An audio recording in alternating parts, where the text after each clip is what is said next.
નમસ્કાર. સૌરાષ્ટ્ર યુનિવર્સિટી મહર્ષિ અરવિંદ મનોવિજ્ઞાન ભવનની હું વિદ્યાર્થીની યાદવ ઋષિતા. આજે આપણે વેદમાં મનોવિજ્ઞાન વિશે માહિતી પ્રાપ્ત કરીશું.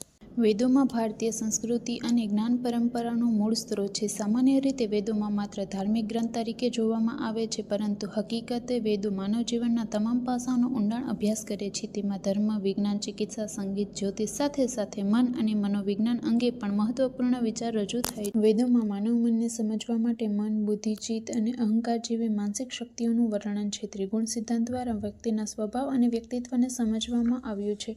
અથર્વવેદ માનસિક આરોગ્ય, ભય, તણાવ અને ઉપચાર વિશે માર્ગદર્શન આપે છે. ધ્યાન, પ્રાણાયામ જેવી પદ્ધતિઓ મનને શાંત રાખતા અને સંતુલિત કરવામાં સૂચવે છે. વેદોમાં માત્ર આધ્યાત્મિક જ નહીં, પરંતુ પ્રાચીન મનોવિજ્ઞાનનું મૂળ જ્ઞાન પણ પ્રદાન કરે છે. આજના આધુનિક મનોવિજ્ઞાન અનેક સિદ્ધાંતોનું બીજ વેદોમાં સમાયેલ છે.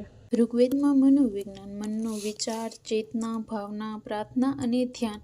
ઋગ્વેદમાં મનને વિશાળ શક્તિ માનવામાં આવ્યું છે. મનુષ્યના વિચાર, ઈચ્છાઓ અને ક્રિયાઓનું કેન્દ્ર મન છે એવું જણાવાય છે. આજના મનોવિજ્ઞાનમાં પણ વિચાર, ધ્યાન, સ્મૃતિ અને ઋગ્વેદ કહે છે કે આત્મા અને મન દ્વારા જ્ઞાન પ્રાપ્ત થાય છે. મનુષ્યની આંતરિક ચેતના તેને સારા ન સારા કર્મ કરવા પ્રેરિત કરે છે. મનોવિજ્ઞાનમાં આને જાગૃતિ અને સભાન મન કહેવાય છે. યજુર્વેદમાં મનોવિજ્ઞાન. યજુર્વેદ મુખ્યત્વે યજ્ઞવિધિઓ, મંત્ર અને ધાર્મિક ક્રિયાઓ પર આધારિત છે. મનનું નિયંત્રણ, માનસિક શુદ્ધિ, ધર્મ અને કર્તવ્ય. યજુર્વેદમાં મન એકાગ્ર કરવાનું મહત્વ સમજાવવામાં આવ્યું છે. પ્રાર્થનાઓમાં ઈચ્છા વ્યક્ત થાય છે કે મન શુદ્ધ રહે, દુષ્કર્મ તરફ ન વળે. આજના મનોવિજ્ઞાનમાં આ સ્વનિયંત્રણ અને મનનું શિસ્ત તરીકે ઓળખાય છે.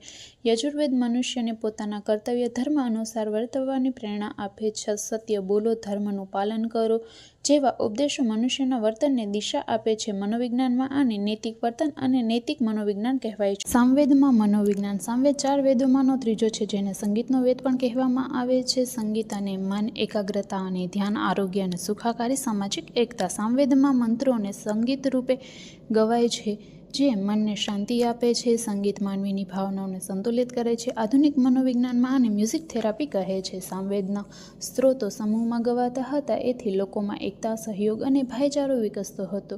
મનોવિજ્ઞાનમાં આને સામાજિક બંધન તરીકે ઓળખાય છે. અથર્વવેદમાં મનોવિજ્ઞાન. મનને કેન્દ્ર સ્થાન તરીકે ભય, ચિંતા અને નકારાત્મક ભાવનાઓ, નિંદ્રા અને આરામ, શાંતિ, ધ્યાન અને મંત્રોચ્ચાર, સામૂહિક સુખ અને માનસિક આરોગ્ય, નકારાત્મક વિચારોનું નિવારણ, મન શરીરનું સંતુલન. અથર્વવેદ 4 વેદોમાંનો ચોથો વેદ છે. તેને ખાસ કરીને આરોગ્ય અને ચિકિત્સા વેદ માનવામાં આવે છે. આ વેદમાં માત્ર શારીરિક સ્વાસ્થ્ય જ નહીં, પરંતુ માનસિક આરોગ્ય અંગે પણ અનેક મહત્વપૂર્ણ સૂચનાઓ આપવામાં આવે છે, કારણ કે જો મન અસ્વસ્થ છે તો શરીર પણ તંદુરસ્ત રહી શકતું નથી. આથી મન શરીરનું સંતુલન જ આરોગ્યનું સાચું સ્વરૂપ છે એવું અથર્વવેદ સમજાવવામાં આવ્યું છે.